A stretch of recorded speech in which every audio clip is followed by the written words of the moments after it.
what's up? Hello, my name is Liz and you're watching For Booking Out Loud. So today I am going to do a nonfiction wrap-up of kind of the last 3 months, and I'm actually very curious, do you enjoy these nonfiction wrap-ups? Because I was looking through this list and it's a series of 8 books this time, and I've actually talked about all of these in previous videos,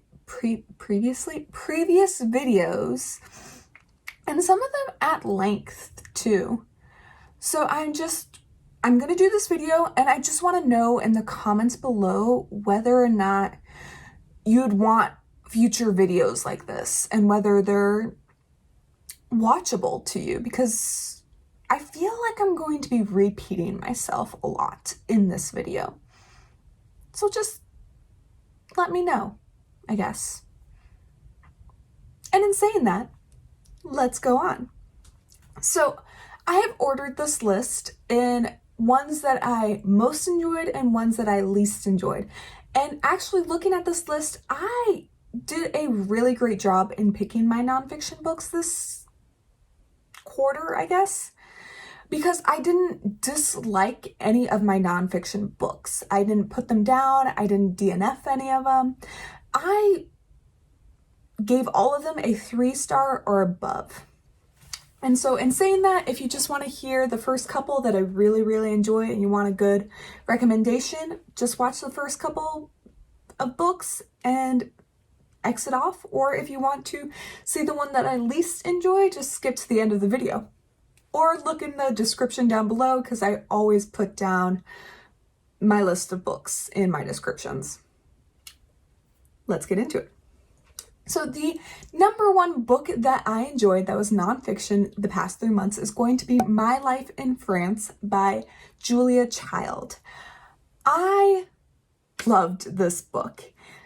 It was Julia Child's autobiography that was also written by a co-author, Alex Prud'Homme.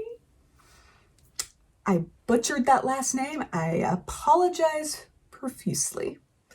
But this was such a cute nonfiction book, and it was truly like you were sitting down with Julia Child and she was just talking to you, and I highly suggest reading it in a physical copy or an ebook copy, because there's pictures that go along with it, and it's like she's literally showing you the pictures of her life and all of the cute things she's done and the amazing things she's done too. And it's like having a cup of coffee in Julia Child's kitchen, and she's just bringing out her life history in a scrapbook. It's beautiful and wonderful, and it's just such a feel-good nonfiction read, honestly. And you don't have to be a fan of Julia Child, you don't have to be a fan of cooking to enjoy this book, because it's honestly just a curiously fun read. Point blank. The second book that I most enjoyed that was nonfiction is going to be The Immortal Life of Henrietta by Rebecca Skloot. And this book is really interesting. It is focused a little bit on the science.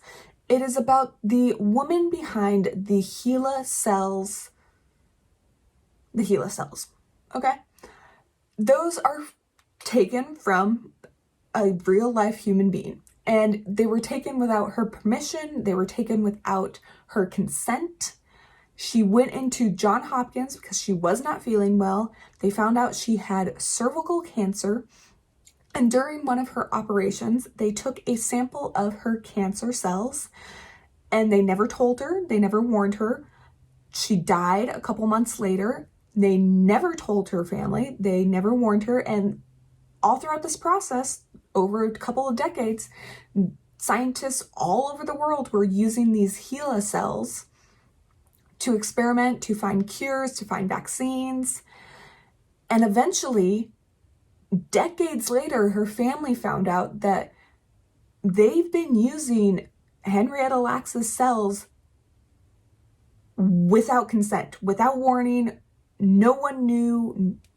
And it doesn't focus too much on that story. It mostly focuses on giving Gila back her face, her name, and her humanity, really. And I really did enjoy that. In particular, I read this book as an audio, and I really enjoyed the audio. I thought the audio was well done. And afterwards, it had a really good interview with the author, which was very well done as well. So that, again, my take on it. And then another audiobook that I read this past 3 months is going to be Secondhand Time, The Last of the Soviets. I'm not even going to try to pronounce the author's name. I am so bad at this. I am so sorry. But this one is really interesting because it really takes a look. It is personal interviews on people who experienced the fall of the Soviet Union. On both sides, those who supported the Soviet Union and those who supported the fall, and whether or not they enjoyed the process, I guess.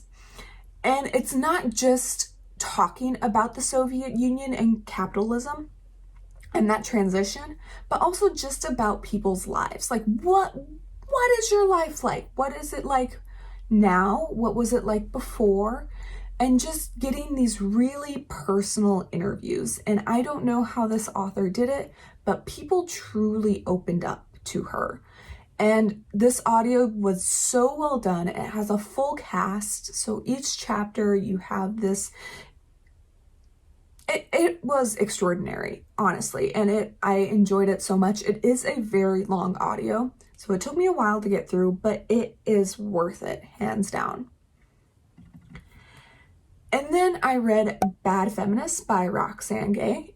It was suggested to me by Nat from Nerdy Nat Reads, and I am so glad she did suggest it to me because I really enjoyed it. It is a series of essays about feminism, or I guess how feminism can go wrong and is going wrong, and how it does not represent the full spectrum of being a woman.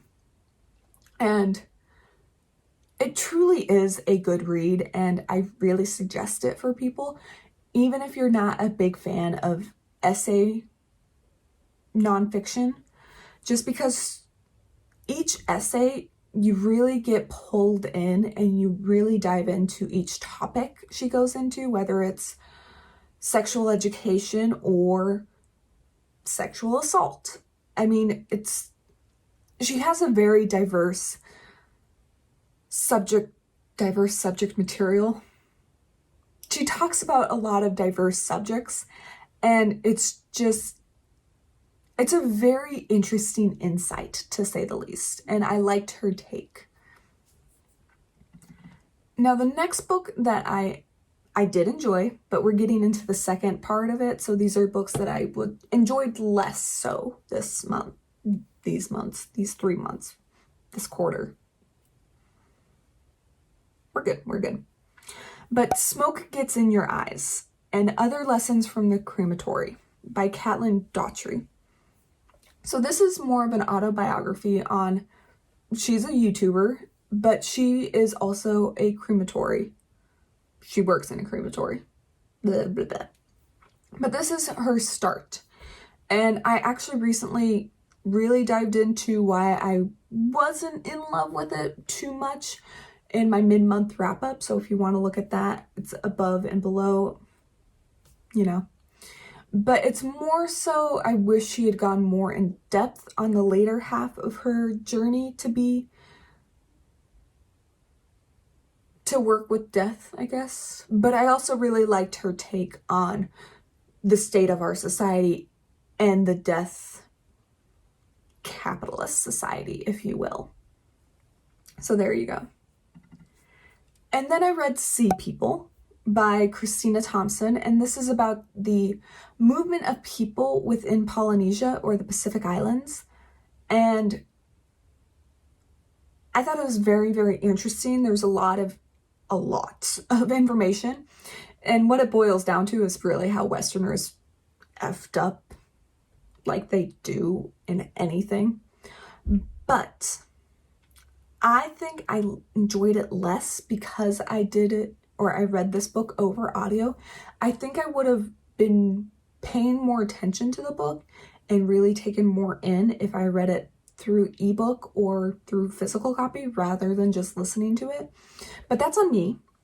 That's saying in no way is this a bad book, because it really is a good book and there is a ton of information in here, like almost too much, because this is definitely something I am not well versed in, and I could really, I mean, people have written PhDs about it, right? Clearly there's books written on it, right? So that's also my own fault, right? So there you go. Oh, and then we have The Cooking Gene by Michael W. Twitty. Ugh. And this is only so far down the list because it's been probably exactly 3 or 4 months since I read this book, and I don't remember much about it. I know he's a successful cook, Southern cook, exactly, and this book really goes into why cooking is very much a part of his life and history. But that's all I remember. So clearly it didn't really stick with me and it didn't really engage me. And that's why it's on this list. But I did give it a 3-star, and honestly, if I remember the recipes that sounded absolutely wonderful in this book, and if I wanted to go in depth, I know there was really good history in it on African American history and how it relates to food. So this would be something that I'd probably want to go back to, and if I was really interested in it, annotate so I'd digest it more. Forgive the food pun. And then finally, the book I enjoyed the least nonfiction wise of this quarter would be Julie and Julia by Julie Powell. And this is the book that I guess is the exact opposite of my favorite book of this quarter, because it is Julie Powell trying to cook all of Julie Child's first cookbook's recipe within a year, and kind of her experience of it. And I read it right after My Life in France.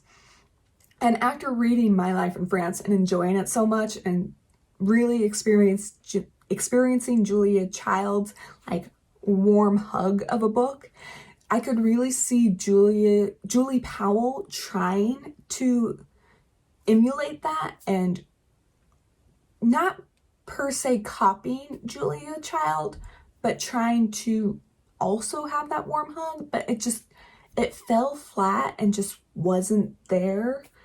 And I was very disappointed, to say the least. And I think that's why I enjoyed it the least of this quarter.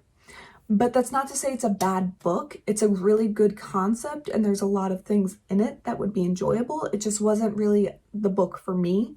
I gave it a 3-star. It's not bad at all. It's just not what I wanted at the time. And it's not bad. It's just my least enjoyable nonfiction. So I had a great quarter, all things considered, for nonfiction. It was just what I was, you know? But if you enjoyed this at all, please give me that thumbs up. And honestly, I really am curious. Do you like these videos? Do you want me to continue them? Or is this just a repeat of stuff that I've talked about before in my previous videos? And would you want me to stop them? Or, like I said, continue them? I'm curious. I want your feedback. So please give it to me. But I will see you next time.